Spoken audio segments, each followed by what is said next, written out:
والسلام علی رسولہ الکریم وعلی آلہ واصحابہ اجمعین اما بعد فاعوذ باللہ من الشیطان الرجیم بسم اللہ الرحمن الرحیم ان اللہ یأمرکم ان تؤدوا الامانات الی اہلہا وَإِذَا حَكَمْتُمْ بَيْنَ النَّاسِ أَن تَحْكُمُوا بِالْعَدْلِ إِنَّ اللَّهَ نِعِمَّ مَا يَعِظُكُم بِهِ إِنَّ اللَّهَ كَانَ سَمِيعًا بَصِيرًا صدق اللہ العظیم۔ محترم جناب سفیان دلاور صاحب، نائب امیر ضلع جنوبی، محترم ذکر مہنتی صاحب، حبیب الرحمان صاحب، آپ کے نامزد چیئرمین جناب سعد لیاقت صاحب، سابق چیئرمین حنیف میمن صاحب، ہمارے بہت ہی قابل احترام علماء کرام مولانا کفایت اللہ صاحب، مولانا شفیع الرحمان صاحب، مولانا عباد اللہ صاحب، مولانا رفیق صاحب، مولانا محمد حسین صاحب، ہمارے بہت ہی محبوب بزرگ اور ہمارے سرپرست جناب لیاقت عبداللہ صاحب، دیگر مہمانان گرامی اور میرے بہت ہی عزیز ساتھیوں دوستوں، سب سے پہلے میں آپ کا شکریہ ادا کرتا ہوں کہ آپ نے بہت محبت سے استقبال بھی کیا اور آج یہ موقع فراہم کیا۔ خالی کوئی ایپ بند کر دیں، آواز اتنی آ رہی ہے کہ یہ موقع فراہم کیا کہ آج آپ کے ساتھ گفتگو ہو رہی ہے۔ جیسا کہ ابھی سفیان دلاور صاحب آپ کو بتا رہے تھے کہ اس وقت شہر کراچی ایک مسائل کا جنگل ہے، پورے ملک کے حالات بھی اچھے نہیں ہیں۔ میں آج یہ چاہوں گا کہ بجائے اس کے کہ میں پورے ملک کی سیاست پر بات کروں، حالات پر بات کروں، وہ سب آپ کے سامنے ہیں، اور روز میڈیا میں آپ دیکھ رہے ہیں، سوشل میڈیا پہ دیکھ رہے ہیں، ایک عجیب افراتفری کا شکار یہ ملک ہو گیا ہے، اور ایسا لگتا ہے کہ کوئی حکومت سرے سے اپنا کوئی وجود ہی نہیں رکھتی۔ 75 سال گزرنے کے باوجود اس ملک کو اس کا مقصد اور اس کی منزل نہیں مل سکی ہے۔ جس خواب کے تحت لوگوں نے قربانیاں دی تھیں کہ یہاں ہم اللہ رب العالمین کی مرضی کا نظام قائم کریں گے، جس میں انصاف ہوگا، عدل ہوگا، جس میں کوئی ظالم کسی مظلوم کا حق نہیں مارے گا، کسی پر جبر نہیں ہوگا، اور اللہ کی رحمتیں اور برکتیں اس کے پاک نظام کی وجہ سے پھیلیں گی، بڑھیں گی۔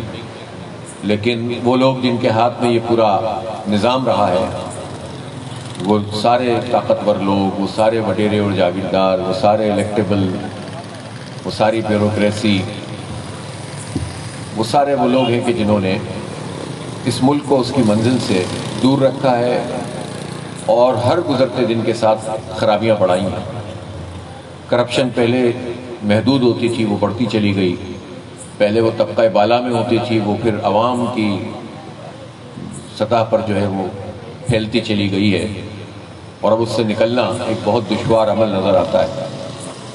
اسی طرح سے ہم دیکھتے ہیں کہ لادینیت بھی پھیلائی جا رہی ہے، اسی طرح سے ہم دیکھتے ہیں کہ جو ہماری ویلیوز ہیں، اقدار ہیں، وہ تباہ کرنے کی کوششیں ہوتی ہیں، اور ساتھ ساتھ جب بدامنی ہوتی ہے، لوٹ مار ہوتی ہے، تو ایسے حالات بھی سامنے نہیں آتے کہ جس کے نتیجے میں لوگوں کو روزگار ملے، لوگوں کو انصاف ملے، عدل ملے۔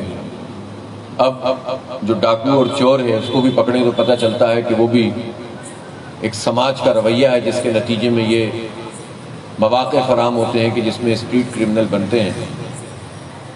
جب آپ تعلیم نہیں دیں گے، جب آپ روزگار نہیں دیں گے، آپ مافیاز کو کھلا چھوڑ دیں گے، جو ادارے ہوں گے، پولیس کا ادارہ مافیاؤں کو چلانے والا ہوگا۔ سارے لوگ تو برے نہیں ہوتے، اچھے لوگ ہر جگہ ہوتے ہیں، کالی بھیڑیں ہوتی ہیں جو خراب کر دیتی ہیں، اور پھر مجموعی طور پر ادارے اس کا شکار ہو جاتے ہیں۔ جب اس طرح سے نشوں کے اڈے چلتے رہیں گے، اس طرح سے مافیاز کو، پہلے تو یہ ہوتا تھا کہ گن لوگ خریدتے تھے اور کارروائیاں ڈالتے تھے، اب تو یہ خبریں بھی آئی ہیں کہ کرائے پر اسلحہ دستیاب ہوتا ہے کہ آپ اسلحہ لیں کرائے پر، کارروائی کریں اور پھر کرایہ ادا کریں اور اسلحہ بھی واپس کر دیں۔ اور اس کا سبب یہ ہے کہ یہ را مٹیریل بے روزگاری کی صورت میں، تعلیم کے نہ ہونے کی صورت میں، کوئی امید نہ ہونے کی وجہ سے لوگوں کو یہ سب را مٹیریل مل رہا ہے، اور مافیائیں اپنے عروج پر ہیں۔ کیا یہ حقیقت نہیں ہے کہ علاقے میں اگر کوئی جرم ہو رہا ہوتا ہے تو اس میں اس جگہ کا جو تھانہ ہوتا ہے، یا جو اس کا ایس پی کا اور ایس ایس پی کا آفس ہوتا ہے اس پورے علاقے کا، ایسا ممکن نہیں ہے کہ ان کے لوگوں کی ملی بھگت کے بغیر یہ زیادہ عرصے تک کاروبار چلتا رہے. اس لیے یہ پورا نظام اپنی اصلاح چاہتا ہے. یہ پورا نظام ایک انقلابی جو ہے وہ نظام چاہتا ہے اور اس کے لیے ایک جد و جہد کی ضرورت ہے. بدقسمتی سے ہوتا یہ ہے کہ ہر کچھ عرصے کے بعد لوگوں کو ایک توقع پیدا ہوتی ہے اور لوگ کچھ لوگوں کا ساتھ دیتے ہیں اور ہر طرح کے یعنی حالات کے اندر کچھ نعرے ہوتے ہیں جس کے لوگ متاثر ہوتے ہیں اور پھر جب اس کی بنیاد پر لوگ اقتدار میں آتے ہیں تو وہ توقعات پوری نہیں ہوتی. جب وہ توقعات پوری نہیں ہوتی تو مایوسی اور بڑھ جاتی ہے اور جب کسی معاشرے میں مایوسی بڑھ جائے تو پھر جرائم مزید پنپتے ہیں. اس لیے ہمیں اصولی طور پر اب اس بات کو سمجھنا ہوگا کہ کوئی قوم پرستی کی تحریک، کوئی لسانیت کی تحریک، کوئی تعصب کی تحریک کبھی بھی کسی کو کوئی حق نہیں دلا سکتی. اسی طرح سے محض نعرے بازی کی بنیاد پر اگر کوئی ہم سمجھتے ہوں کہ کوئی حالات بدل سکتے ہیں تو وہ نہیں بدل سکتے. ہمیں یہ دیکھنا ہوگا کہ حالات بدلنے کے لیے جو لوگ اس کا دعویٰ کرتے ہیں ان کی اپنی پوزیشن کیا ہے اور اگر وہ پوزیشن صحیح ہے تو حالات بدلنے کے امکان موجود ہیں.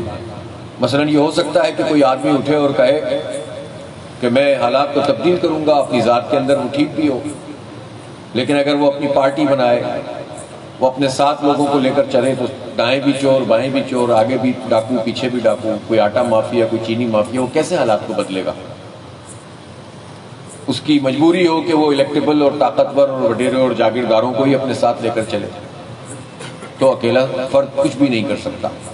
اسی طرح کوئی پارٹی یہ دعویٰ کرے کہ ہم بہت عوام دوست ہیں، ہم جمہوریت دوست ہیں، لیکن ان کی پارٹیاں وصیت پہ چلتی ہوں، وراثت پہ چلتی ہوں، خاندان پہ چلتی ہوں، اپنی پارٹی کی نچلی سطح کے لوگوں کو وہ کوئی اختیار دینے کے لیے تیار نہ ہو، تو ایسے لوگ بھی محض نعرے ہی لگا سکتے ہیں. ہم نے نعرے روٹی کپڑا مکان کے بہت سنے، کچھ بھی نہیں ہوا. اسی طرح سے ہم نے یہاں پر مہاجر قومیت کے نعرے بھی سنے، یہاں پر ہم نے پختونزم کی بات بھی سنی، یہاں پر جاگ پنجابی جاگ کے نعرے بھی لگے، یہاں پر بلوچوں کے حوالے سے بھی قوم پرستوں کی تحریکیں چلی، سندھی قوم پرستی کی تحریک چلی.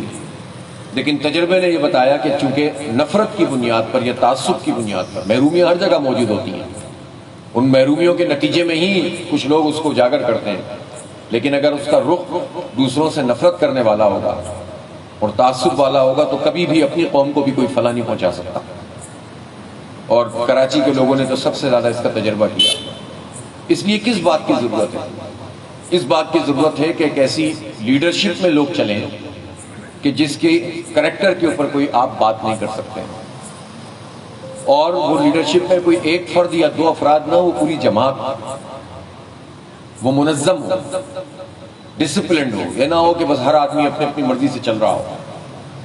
اور اسی طرح سے دیانت اور امانت. تیسری چیز جو بہت اہم ہوتی ہے وہ صلاحیت ہے، کہ اگر بہت امانت دار دیانتدار آدمی اور اس کے اندر صلاحیت ہی نہیں ہے تو اس کی ایمانداری کا لوگوں کو کیا فائدہ ہوگا؟ وہ اپنے نزدیک اچھا ہوگا، ایماندار ہوگا.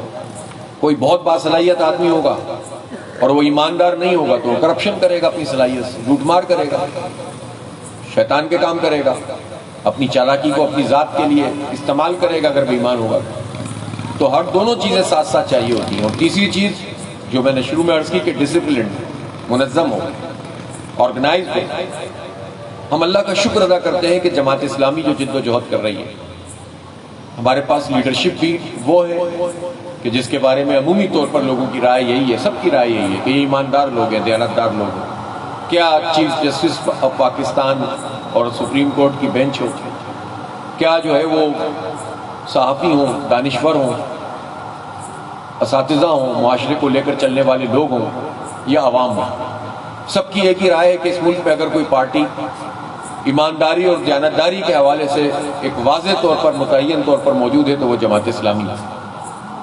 سب کی یہ رائے ہے کہ اگر کسی پارٹی میں جمہوریت واقعی موجود ہے، ڈیموکریسی موجود ہے تو وہ جماعت اسلامی ہے، جس میں ہر سطح پر جو ہے وہ لوگوں کا انتخاب بھی ہوتا ہے، اس کی مرکزی باڈی، صوبائی باڈیز، شورا، ایگزیکٹو باڈیز، سب کے انتخابات ہوتے ہیں اور یہ عمل جاری رہتا ہے. حالات چلتے رہتے ہیں اور وہ سب کام چلتا رہتا ہے.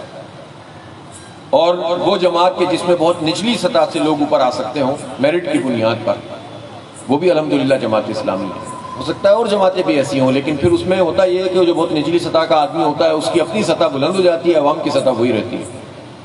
جماعت اسلامی میں الحمدللہ ہر سطح وہ لوگ بھی ہیں جو بہت متمول ہیں، پیسے والے ہیں، اس لیے کہ معاشرے میں جس طرح کے بھی طبقات ہیں دعوت کو ہر ایک کو دی جائے گی، ہر ایک کو شامل کیا جائے گا، اور وہ لوگ بھی ہیں جو مڈل کلاس ہیں اور وہ لوگ بھی ہیں جو بہت غریب ہیں، اور جماعت اسلامی میں سب کے لیے موقع موجود ہے کہ وہ کام کرے۔ وہ خود اپنے آپ کو نمایاں نہیں کر سکتا لیکن لوگ اس کو ساتھ لے کر چلتے ہیں، اور آپ اگر ہماری پوری لیڈرشپ کو دیکھیں گے تو وہ زیادہ تر مڈل کلاس لوگوں پر مشتمل ہوتی ہے، اور اس میں متمول لوگ بھی موجود ہوتے ہیں۔ تو یہ ایک زبردست قسم کا حسن ہے۔ آپ رسول پاک صلی اللہ علیہ وسلم کی ٹیم کو دیکھیں گے، آپ کے صحابہ کرام رضوان اللہ علیہم اجمعین، اس میں آپ کو حضرت ابو ذر غفاری رضی اللہ تعالیٰ عنہ بھی ملیں گے، حضرت بلال حبشی رضی اللہ تعالیٰ عنہ بھی ملیں گے، اور اس میں آپ کو حضرت عثمان بن عفان رضی اللہ تعالیٰ عنہ بھی ملیں گے، حضرت عبد الرحمن بن عوف رضی اللہ تعالیٰ عنہ بھی ملیں گے، حضرت ابوبکر صدیق رضی اللہ تعالیٰ عنہ بھی ملیں گے۔ یعنی جو معاشی سٹیٹس کے لحاظ سے جو لوگوں کے اندر ایک تقسیم موجود ہوتی ہے، اسلام اس تقسیم کو ختم نہیں کرتا بلکہ اسلام اس کو اسلام کے دائرے میں لاتا ہے۔ اسلامی نظام معیشت میں بھی یہی ہے اور معاشرے میں بھی یہی ہے کہ امیر بھی ہو سکتے ہیں، مڈل کلاس بھی ہو سکتے ہیں، غریب بھی ہو سکتے ہیں، لیکن اصول یہ ہے کہ امیر کی عمارت غریب کا حق مار کر نہیں ہوگی، اس کا استحصال کر کے نہیں ہوگی، اور غریب آدمی کو بھی اس بات کا موقع ملے گا کہ وہ تعلیم حاصل کر سکے، آگے بڑھ سکے، امیر آدمی کو بھی اس بات کا موقع ملے گا، مڈل کلاس کو بھی ملے گا، سب کو برابر کے مواقع ملیں گے زندگی میں آگے بڑھنے کے، سب کو لیے موقع ہوگا کہ وہ علم میں آگے بڑھ سکے، وہ جو ہے وہ روزگار کے اندر آگے بڑھ سکے۔ پھر اس کے اوپر ہوگا کہ کوئی آدمی زیادہ ذہین ہوتا ہے، کوئی کم ہوتا ہے۔ یہ نہیں ہوگا کہ کسی کے پاس پیسے نہیں ہیں تو وہ پڑھ نہیں سکتا، جیسا کہ اس سماج میں ہے، اس نظام میں صحت کی سہولت نہیں ملتی ہے، بنیادی روزگار نہیں ملتا ہے۔ تو اس لیے تمام لوگ الحمدللہ اس جماعت کے اندر موجود ہیں۔ سب سے پہلے تو میں آپ لوگوں سے یہی کہتا ہوں کہ میں آپ سے درخواست کرتا ہوں کہ آپ جماعت اسلامی کا حصہ بنیں۔ ہمارے یہاں اس کی بنیاد پر تقسیم نہیں ہے کہ آپ کا مسلک اگر یہ ہے تو ہم آپ کو شامل نہیں کر سکتے، اور آپ کی زبان یہ ہے تو ہم آپ کو شامل نہیں کر سکتے، اور آپ کا اسٹیٹس یہ ہے تو ہم آپ کو شامل نہیں کر سکتے۔ سب لوگ جماعت اسلامی میں، ایک آدمی جو کسی بھی مسلک سے تعلق رکھتا ہے اپنے مسلک پر پوری طرح سے عمل کرتے ہوئے جماعت اسلامی کی اسلامی تحریک کا حصہ بن سکتا ہے۔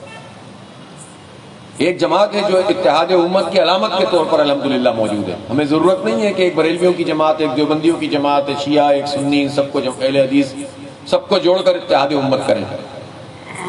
ہم سب کو اپنے ساتھ لے کر اپنی ہی جماعت میں لے کر چل سکتے ہیں، اس لیے کہ ہم تو چاہتے ہیں کہ پوری ریاست ایک جماعت بن جائے جو اسلام کا مطمع نظر ہے، کیونکہ اسلامی اسٹیٹ اگر موجود ہو اور وہ اسلام کے اصولوں کے بنیاد پر چلے تو اس میں پھر ایک ہی جماعت ہوگی۔ لیکن جب وہ اسٹیٹ موجود نہیں ہے، وہ اصول موجود نہیں ہے، تو وَلْتَكُن مِّنكُمْ أُمَّةٌ يَدْعُونَ إِلَى الْخَيْرِ، ایک ایسی لوگ ہونے چاہیے جو اس کام کو انجام دیں۔ اگر ہم پہلے ہی تقسیم پیدا کر دیں گے تو کیسے آگے بڑھ سکتے ہیں؟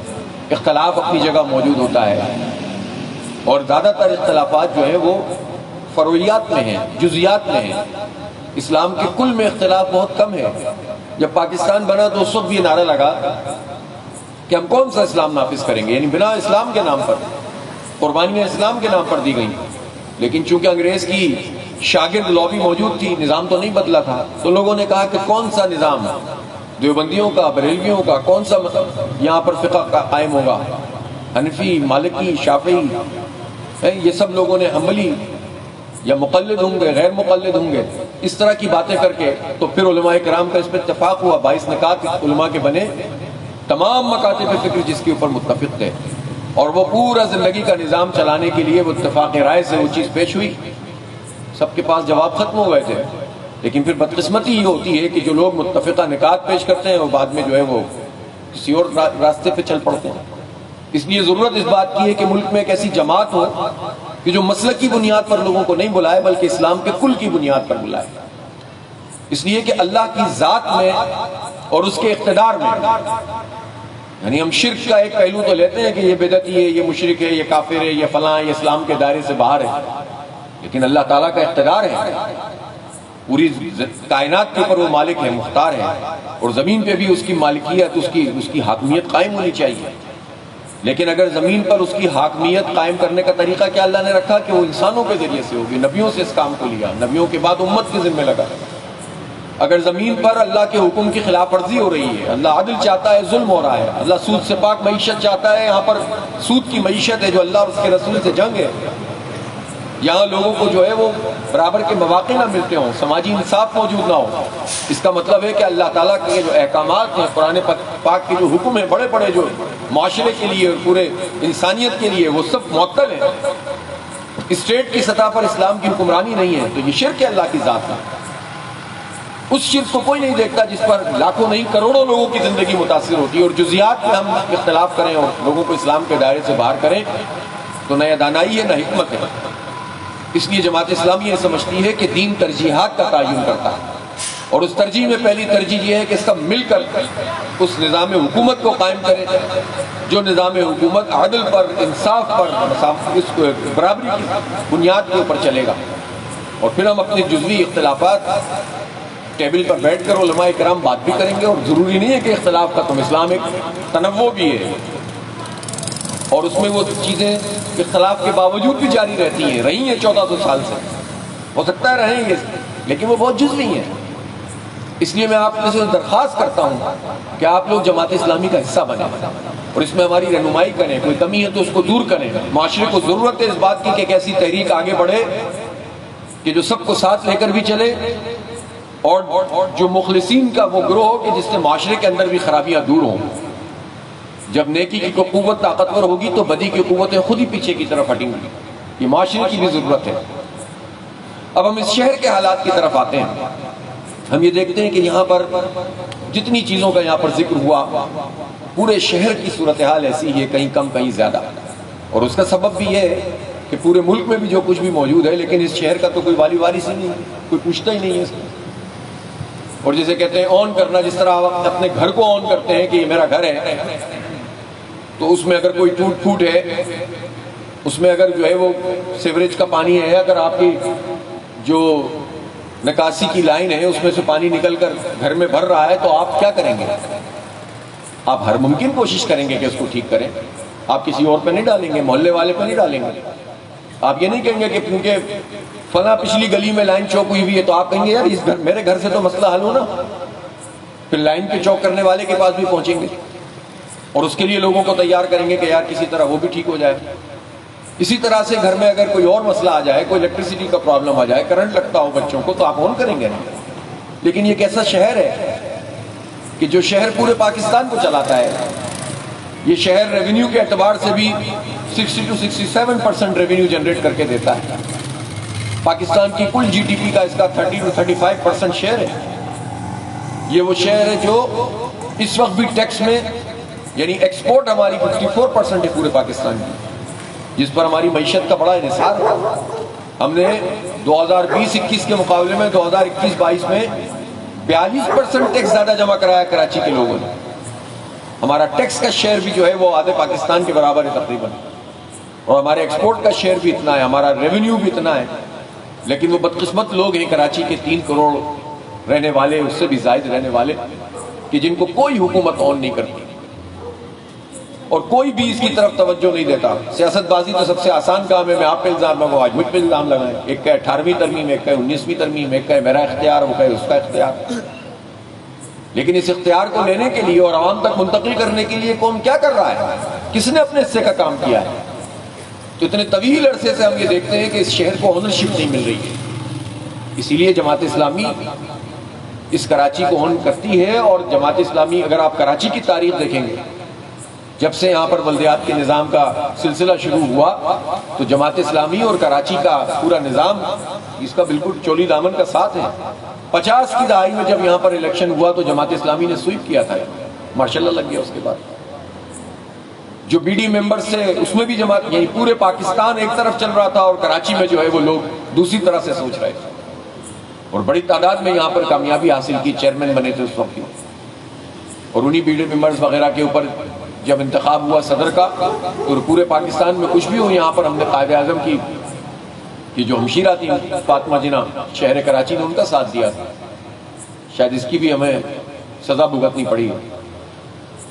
اور اس کے بعد آپ دیکھیں کہ جا کر پھر 79 میں جب لوکل باڈیز کے الیکشن ہوئے تو وہاں بھی عبدالستار افغانی صاحب میئر بنے، سن 83 میں بھی عبدالستار افغانی صاحب میئر بنے اور سن 87 تک وہ نہ صرف کام کرتے رہے بلکہ شہر کے حقوق کے لیے آواز بھی بلند کرتے رہے. اور جب انہوں نے موٹر وہیکل ٹیکس کا مطالبہ اپنے عروج پر پہنچ گیا اور کراچی کے جتنے ٹیکسز تھے جس طرح آج ہم کہتے ہیں, تو اس وقت بھی وہ مطالبہ کرتے تھے کہ ہمیں ہمارا حصہ تو دیں کم از کم. تو اس کی پاداش میں ان کی بلدیاں بھی توڑ دی گئی تھی, انہیں گرفتار بھی کر لیا گیا تھا. تو یہ جماعت اسلامی نے, اور ظاہر افغانی صاحب کا زمانہ تعمیر و ترقی کا زمانہ تھا, آگے بڑھنے کا زمانہ تھا. اس وقت شہر کی آبادی ظاہر اتنی نہیں تھی, لیکن بہرحال یہ پاکستان کا سب سے بڑا شہر تو ہمیشہ سے تھا. پھر اس کے بعد اس زمانے میں عبدالستار افغانی صاحب نے پانی کا جو ہمارا بڑا مسئلہ ہے, ہب ڈیم سے کراچی کو پانی پہنچانے کا 100 ملین گیلن یعنی 10 کروڑ گیلن یومیہ کا انتظام کیا تھا, اور اس وقت تک کے لحاظ سے یہ بہت بڑی کامیابی تھی, اور آگے کے منصوبے بھی بنائے تھے. پھر اس کے بعد 2001 سے 2005 تک نعمت اللہ خان صاحب جب میئر بنے تو وہ کراچی کی تاریخ کا سب سے سنہرا دور ثابت ہوا, جس میں بہت خراب حالات سے ہم آگے کی طرف بڑھنا شروع ہوئے, اور ترقی بھی ہوئی, تعلیمی ادارے بنے, سڑکیں بنی, بڑے بڑے پروجیکٹ بنے, پانی کا کیتری منصوبہ بنا, اور اسی طرح ماڈل پارکس بنے, 500-600 پردہ پارک, فیملی پارک, محلہ پارک بننے شروع ہوئے, بن بھی گئے بہت سارے, اور لائٹیں لگی اس شہر میں. یعنی 4 سال میں 40 سال کے برابر اگر میں کہوں کام تھا تو وہ نعمت اللہ خان صاحب کے زمانے میں ہوا الحمدللہ. اور کوئی بدترین مخالف بھی انگلی نہیں اٹھا سکتا کہ ایک پائی کی بھی کرپشن کی ہوگی جماعت اسلامی اور اس کی پوری ٹیم نے. اس لیے کہ ایک آدمی کی ایمانداری سے نہیں چلتا, جب ساتھ چلنے والے بے ایمانی کر رہے ہو تو آپ کیا کریں گے. اس لیے کراچی کی ترقی جماعت اسلامی کے ساتھ جڑی ہوئی ہے. آج بھی ان حالات میں اگر کوئی امید نظر آتی ہے لوگوں کو تو صرف وہ یہی ہے کہ اگر جماعت آئے گی تو کوئی کام ہوگا, اور یہ بات ہم نہیں کر رہے. ابھی ہم نے تو نہیں, غیر جانبدار حلقوں کی طرف سے پبلک اوپینین پول ہوتے ہیں, سائنٹیفک بنیاد پر ہوتے ہیں, لوگوں سے رائے لی جاتی ہے, اور تمام الیکٹرانک میڈیا نے اور پرنٹ میڈیا نے اس کو شائع کیا ہے. لوگوں سے پوچھا گیا, یعنی آج سے 5-6 سال پہلے کے حالات مختلف تھے, 3 سال پہلے کے اور مختلف تھے, لیکن ہر گزرتے دن کے ساتھ اگرچہ بار بار یہ الیکشن کو ملتوی کر رہے ہیں, لیکن ہر گزرتے دن کے ساتھ لوگوں کی یہ رائے پختہ ہو رہی ہے کہ اب کراچی کا حل جماعت اسلامی کے علاوہ کسی کے پاس نہیں ہے. اسی لیے لوگوں نے اس وقت صرف بلدیہ میں نہیں, قومی اسمبلی کے اندر بھی اب جماعت اسلامی 2nd نمبر پر جو ہے وہ لوگوں کی چوائس ہے, اور بہت فرق بھی نہیں ہے, باقی پارٹیاں بہت نیچے ہیں. اور پھر اس کے بعد جب بلدیات میں لوگوں سے پوچھا گیا تو نمبر 1 چوائس جماعت اسلامی ہے کراچی کے لوگوں. تو یہ سروے ہم نے نہیں کیا, یہ پبلک اوپینین پول ہے, اور اسی لیے تمام لوگوں نے اس کو شائع کیا ہے. جبکہ پورے ملک میں ایک پولرائزیشن ہو, پورے ملک میں ایک ویو چل رہی ہو, اور ایسے میں اگر کراچی کے لوگ ایک رجحان رکھتے ہیں تو اس کا مطلب ہے کچھ, اور اس کا مطلب یہ ہے کہ یہ شہر کے لوگ چاہتے ہیں کہ ہمارے حالات بدلیں, اس لیے کہ لوگوں نے حالات نہیں بدلے. اس لیے, اور پھر جب لیڈرشپ کے بارے میں پوچھا گیا تو آپ کو معلوم ہے کہ لوگوں نے, جب ظاہر ہے کہ میری ذمہ داری جماعت اسلامی کی اور میں اس کو لیڈ کرتا ہوں, تو ہر پارٹی کے ایک لیڈر کا نام لیا جو جن کے بارے میں یہ تاثر ہے کہ وہ میئر بن سکتے ہیں یا وہ ان کی لیڈ کرتے ہیں. تو اس میں 58% لوگوں نے کہا کہ سب سے زیادہ آواز جماعت اسلامی کی لیڈرشپ اٹھاتی ہے, میرے بارے میں کہا, اور 51% لوگوں نے کہا کہ میئر ہونا چاہیے. تو آپ بتائیں پھر الحمدللہ شہر تو اپنے ایک رائے بنا چکا ہے, یہ رائے بن گئی ہے, اور اسی کی وجہ سے آپ کے الیکشن یہ پوسٹ پون کیے جا رہے ہیں کہ جو حکومت کے پارٹیاں ہیں وہ سمجھ رہے تھے کہ اب ہم یعنی پیچ ورک کر کے اور ہم لائنیں بچھا کے اور وقتی طور پر سڑکیں بنا کے مسئلہ حل کریں گے. لیکن اب لوگ جانتے ہیں اس بات کو کہ جو سڑکیں اس طرح سے بنائی جاتی ہیں وہ پہلی بارش میں ہی رہ جاتی ہیں, بلکہ اب تو ماشاءاللہ بارش کی ضرورت ہی نہیں پڑ رہی ہے, بغیر بارش کے ہاتھ میں آ جاتی ہیں. اور اتنا لوٹ مار اور کرپشن کا دھندا ہے کہ حیرت ہوتی ہے کہ بھائی اگر واقعی اتنا لوٹ لیا ہزاروں ارب روپے, ان حالات میں اگر اچھا کام کر دو تو ابھی بلدیات کے الیکشن ہے, آگے چل کے قومی کے انتخاب میں ہو سکتا ہے تمہاری کوئی گڈ ول بن جائے, لیکن چھٹتی نہیں ہے, کافر منہ کو لگی ہوئی لگ گیا ہے منہ کو جب یہ, تو کرپشن کا دھندا تو چھٹتا نہیں ہے.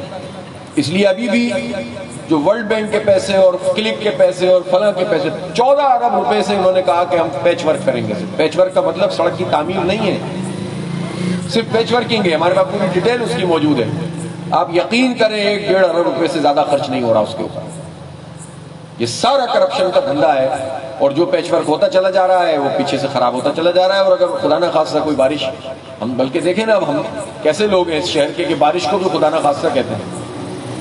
یہ تو اللہ کی رحمت ہوتی ہے، سردیوں کی بارش بھی اللہ کی رحمت ہوتی ہے، گرمیوں کی بارش تو ہوتی ہے، لیکن ہمارے لیے تو ایک خواب بن جاتا ہے، ایک ڈراؤنا خواب کہ بارش ہوگی تو پورے شہر میں سڑکیں جو ہے ٹوٹ جائیں گی۔ یعنی یہ کیسے جو سابق وزیر بلدیات اور موجودہ بھی بڑے بڑے وزیر ہیں، اور اپنی جب ایک ضمنی انتخاب ہوا تھا تو وزیر صاحب نے اپنے علاقے منظور کالونی محمود آباد ادھر سب کام کروایا تھا، اور لوگ بڑے خوش تھے کہ جناب کیا کام ہوا ہے۔ 2 مرتبہ وہ سڑکیں کھنڈر بن چکی ہیں۔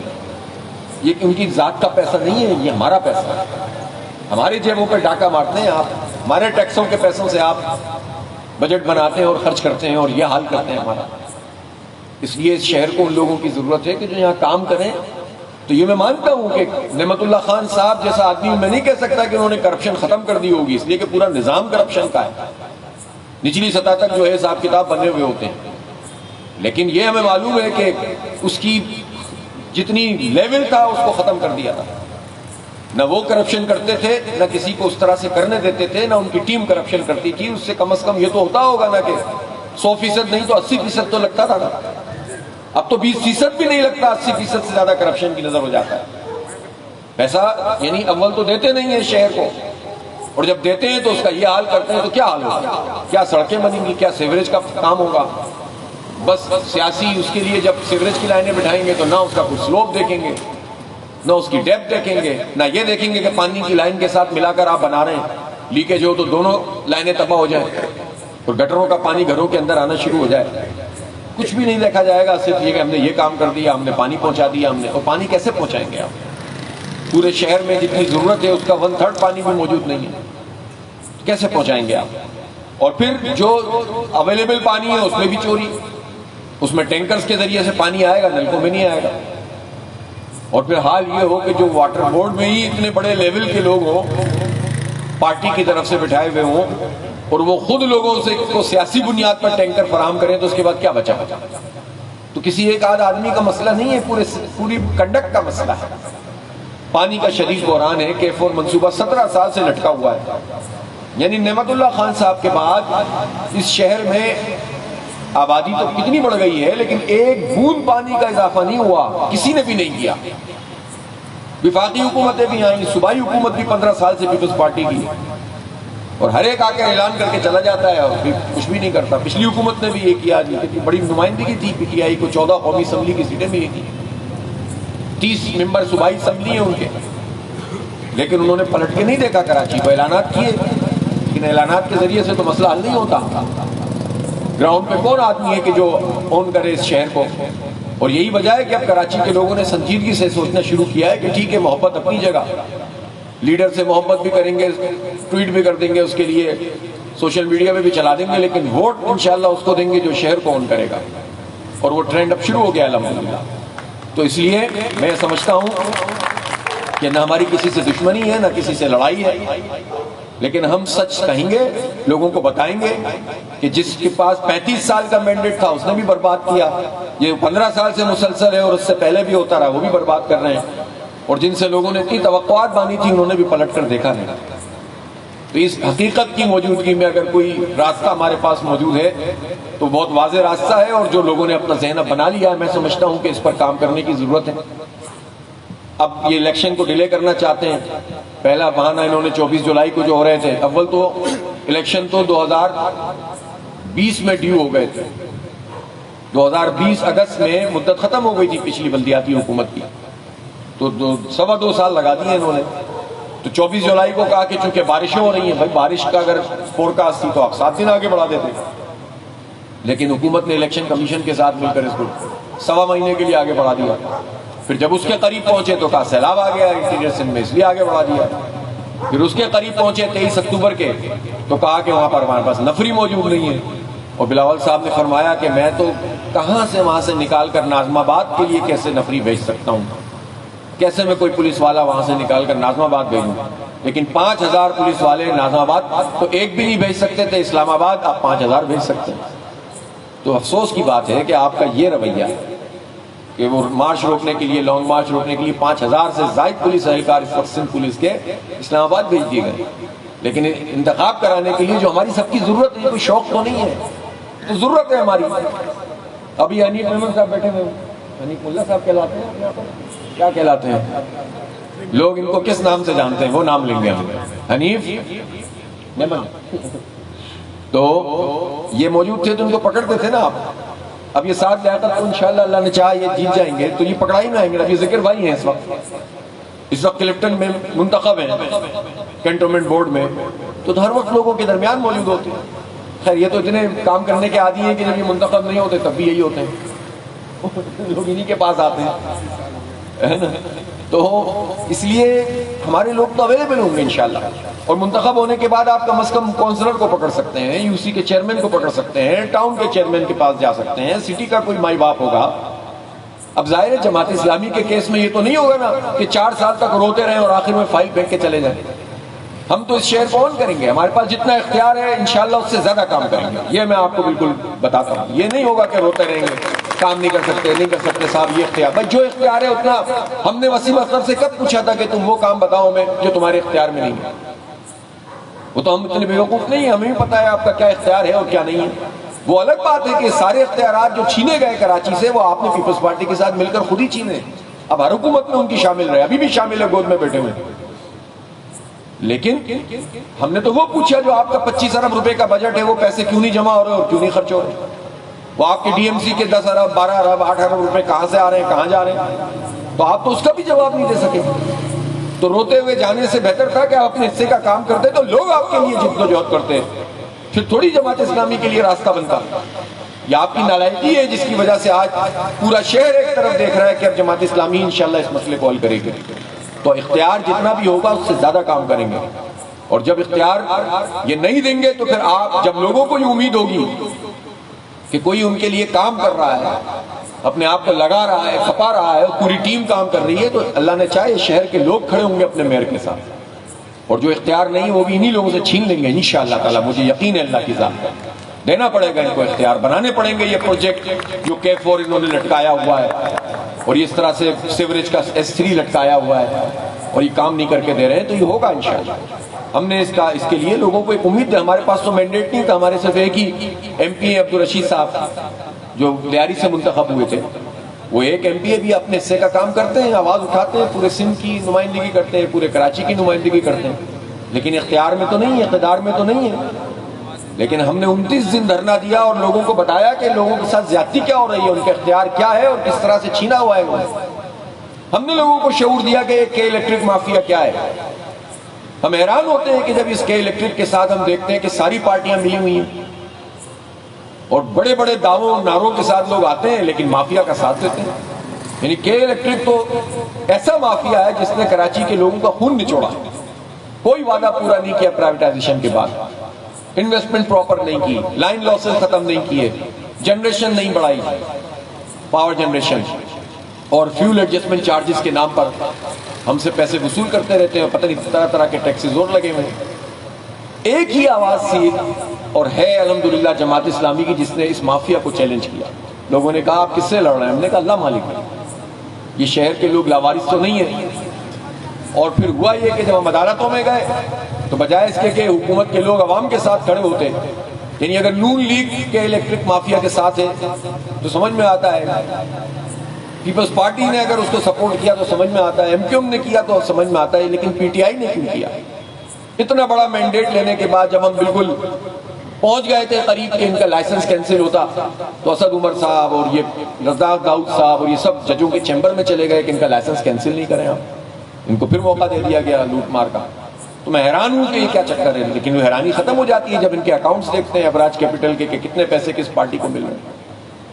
تو اس لیے نعروں سے مسئلہ حل نہیں ہوتا، دعووں سے نہیں ہوتا، حقائق یہ ہے کہ سب مافیاز کے ساتھ ملے ہوئے ہوتے ہیں اور نہ ان کے خلاف کارروائی کرنے دیتے ہیں، نہ عوام کی ترجمانی کرتے ہیں۔ گورنر ہاؤس میں چاہے زبیر صاحب بیٹھے ہوں نون لیگ کے، چاہے جو ہے وہ عشرت العباد صاحب بیٹھے ہوں ایم کیو ایم کے، چاہے عمران اسماعیل بیٹھے ہوں پی ٹی آئی کے، یا قصوری صاحب بیٹھے ہوئے ہوں، یہ گورنر ہاؤس تو کے الیکٹرک مافیا کا سہولت کار ہے۔ جب کرائسس آتا ہے یہ ان کو مزید برات دے دیتے ہیں۔ ہم نے تو تجربہ کیا اس بات کا، اس لیے کراچی کے لوگ مایوس ہوئے ان سب لوگوں سے، اور وہ چاہتے ہیں کہ اب کوئی ایسی آواز ہو کہ جس کے نتیجے میں ان سب لوگوں کو کوئی لگام دے سکے۔ الحمدللہ ہم نے بڑی حد تک ان کو لگام دی ہے، ابھی ہم عدالت کے اندر بھی موجود ہیں۔ ہم نے آغاز وہاں سے کیا ہے جب انہوں نے بجلی کے بلوں میں وہ ٹیکسز لگا دیے تھے، KMC کے بھی، وہ اللہ کا شکر اس پہ اسٹے مل گیا ہے۔ اب فیول ایڈجسٹمنٹ چارجز کا کیس بھی چل رہا ہے، ہم اس کو، میں خود جاتا ہوں، ہم نیپرا میں بھی جاتے ہیں، عدالت میں بھی جاتے ہیں، ہم سڑکوں پہ بھی بیٹھتے ہیں، ہم احتجاج بھی کرتے ہیں، ہم ہیڈ آفس میں بھی بیٹھتے ہیں، تاکہ کوئی موقع نہ ملے ان لوگوں کو کہ یہ بھاگیں۔ تو ہم تو لڑ رہے ہیں، اللہ کا شکر ہے، اور مجھے امید ہے کہ انشاءاللہ یہ کسی منطقی انجام تک یہ جد و جہد پہنچے گی۔ اسی طرح پانی کا یہ جو کرائسس ہے، اس کا بھی بہت سلوشن ہے۔ ایک تو یہ کہ پروجیکٹ بنے، اور دوسرا یہ کہ ڈسٹریبیوشن کا نظام ٹھیک ہو۔ ٹینکر سے صرف اس لیے اس کی اجازت تھی کہ وہ جگہیں جہاں لائن موجود نہیں ہے وہاں پر پہنچانے کا نظام بنایا جائے، لیکن یہ کیسی بات ہے کہ جہاں لائن موجود ہے تو نلکوں میں پانی نہ آئے اور ٹینکروں میں آئے، خرید کے آپ کو جو ہے وہ مل جائے بھاری بھاری قیمتوں میں۔ تو ظاہر سی بات ہے یہ مافیاز چل رہی ہیں، اربوں روپے کا دھندا چل رہا ہے، اور بڑے بڑے لوگوں کے نام اس کے اندر آتے ہیں۔ اس لیے جب تک اس شہر کے اندر کوئی ایسی فورس نہیں ہوگی، ایسی جماعت کہ جو ایمانداری سے کام کرے اور اس شہر کو اون کرے اور اس شہر کو ریپرزینٹ کرے، تو یہ مافیاز اسی طرح سے کراچی کے لوگوں کو لوٹتی رہیں گی۔ آپ کے پاس یہ موقع ہے کہ آپ جماعت اسلامی کو بھرپور طریقے سے کامیاب کریں، اور اپنی ساری وابستگیوں سے، دیکھیں پولیٹیکل اوپینین، سیاسی رائے تو ہو سکتی ہے کسی کی بھی، کسی کی رائے کو آپ کھرچ نہیں سکتے، کسی کا دل آپ زبردستی بدل نہیں سکتے۔ کسی کو کوئی لیڈر پسند ہے تو ہم سمجھتے ہیں کوئی نہ کوئی گراؤنڈ اس کا ہوگا، لیکن ضمیر کی آواز پہ بھی اور عقل اور دل دونوں کو ساتھ ملا کر آپ سوچیں گے تو آپ کو یہ بات سمجھ میں آئے گی کہ آپ کسی کے ساتھ بھی ہوں، لیکن جب الیکشن ہو، بلدیاتی الیکشن ہو، تو آپ کی چوائس ترازو ہونی چاہیے، آپ کی چوائس جماعت اسلامی ہونی چاہیے۔ جماعت اسلامی کا میئر آئے گا تو انشاءاللہ ہم کسی سے دشمنی نہیں نکالیں گے۔ ہمارے اندر اتنا ظرف اور حوصلہ ہے کہ اپنے بدترین سیاسی مخالفین کے علاقوں میں بھی ہم کام کرائیں گے انشاءاللہ۔ ہم نہیں دیکھیں گے کہ کون مخالف ہے اور کون حامی۔ ہم اتنا حوصلہ رکھتے ہیں اور ہم نے کر کے دکھایا ہے۔ اس لیے میں ان لوگوں سے بھی کہتا ہوں جو دوسری پارٹیوں کے سپورٹر ہیں، ورکر ہیں، کہ وہ اس کاز کے لیے، اس شہر کے لیے، اس کی تعمیر و ترقی کے لیے اور اس کو مایوسیوں سے نکالنے کے لیے جماعت کا ساتھ دیں۔ میں آپ کو بتاؤں کہ ایک طرف تو ہم یہ سٹرگل کر رہے ہیں اور دوسری طرف ہم خدمت بھی کر رہے ہیں۔ ابھی دیکھیں سیلاب آیا تو کس نے پورے پاکستان میں سب سے زیادہ لوگوں کی خدمت کی؟ جماعت اسلامی اور الخدمت نے کی، ہماری آرگنائزیشن الخدمت فاؤنڈیشن۔ ہم نے کام کیا الحمدللہ، ہمارے سارے رضاکاروں نے کام کیا، جان ہتھیلی پہ رکھ کر کام کیا، ڈوب گئے لوگ دوسروں کو بچاتے ہوئے۔ کتنی بڑی بات ہے یہ، اور اللہ کا شکر ہے اس شہر کراچی نے بھی زندگی کا ثبوت دیا۔ ہم نے بھی یہاں سے اندرون سندھ میں اور جنوبی پنجاب میں اور بلوچستان میں ابھی بھی اس وقت کر رہے ہیں، ریہیبلیٹیشن کے فیز میں۔ ہم نے سوچا کہ اس وقت بہت بڑا مسئلہ نوجوانوں کا ہے، مایوس ہیں، جانا چاہتے ہیں، اس شہر کو چھوڑنا چاہتے ہیں، کیا کریں ان کے لیے؟ سب تو نہیں جا سکتے، 3 کروڑ کی آبادی ہے تو 2 کروڑ وہ لوگ ہیں جو 30 سال تک کی عمر کے لڑکے لڑکیاں، اور یہ اپنے مستقبل سے مایوس ہیں، ان کو تعلیم نہیں مل رہی، مہنگی تعلیم ہے، کتنے لوگ اپنے بچوں کو پڑھا سکتے ہیں؟ سرکاری یونیورسٹیوں میں پڑھانا مشکل ہو گیا ہے، آپ پرائیویٹ تو چھوڑ دیجئے۔ ایک گھر میں اگر کسی کی تنخواہ ایک مڈل کلاس آدمی کی 1,00,000 1.5 لاکھ بھی ہوتی ہے تو بتائیں 3-4 بچوں کو کیسے پڑھائے وہ؟ بجلی کا بل کہاں سے دے؟ اگر کرائے پہ رہتا ہے تو جس کی 50-60 ہزار ہے وہ کیا کرتا ہوگا؟ جس کی اس سے کم غریب آدمی کی وہ کیا کرے گا؟ کچھ سوچتا ہے ان کے لیے؟ تو اسی کے نتیجے میں تو فرسٹریشن ہوتی ہے، پھر لوگ کرپشن بھی کرتے ہیں۔ یعنی ایک تو کرپشن وہ ہے کہ بس بہ رہی ہے گنگا اور ہر کوئی ہاتھ دھو لے، اور دوسری طرف آپ لوگوں کو مجبور بھی کرتے ہیں۔ کیا کریں لوگ؟ خودکشیاں کریں؟ کوئی راستہ تو ان کو ملنا چاہیے۔ تو ہم جہاں پر ان کی آواز بنتے ہیں وہیں ہم نے اس بات کی کوشش کی کہ ہم اپنے بچوں کو ایسے نہیں چھوڑیں گے تنہا۔ ہم نے ان کے لیے ایک اسکل ڈیولپمنٹ کا پروگرام شروع کیا، بنو قابل کے نام سے، کہ آپ محنت کریں، قابل بنیں، ہم آپ کو سپورٹ کریں گے۔ اور ہم نے ان کے لیے آئی ٹی میں، چونکہ ہم دیکھتے ہیں کہ ایسی فیلڈ ہے جس میں جابس بھی ہیں اور جس میں انٹرنیشنل ایکسپوجر بھی ہے، یہاں بیٹھ کر بھی آپ پوری دنیا کا کام کر سکتے ہیں، تو ان صلاحیتوں چھوٹے یعنی بڑے کورسز اور بڑی ایجوکیشن تو اپنی جگہ ڈگری، لیکن ہم چھوٹے کورس کر کے بھی ایسے بچوں کو جو کچھ بھی نہیں کر رہے اور اس کے نتیجے میں مسائل کا شکار ہو رہے ہیں، تو ان کو 4 مہینے 5 مہینے 6 مہینے کے کورس کرا کے اس قابل کر دیں کہ وہ محنت کریں اور 30,000 40,000 50,000 1 لاکھ روپے کما سکیں. اپرچونیٹیز موجود ہیں. تو پھر ہم نے پورا سوچ بچار کر کے ایک پروگرام ترتیب دیا بنو قابل کا, اور ہم نے رجسٹریشن کی اس کی. بہت بڑے پیمانے پہ لوگوں نے اپلائی کیا. بارشوں کی وجہ سے ٹلتا رہا. پھر ابھی 2 ہفتہ پہلے ہم نے جب یہاں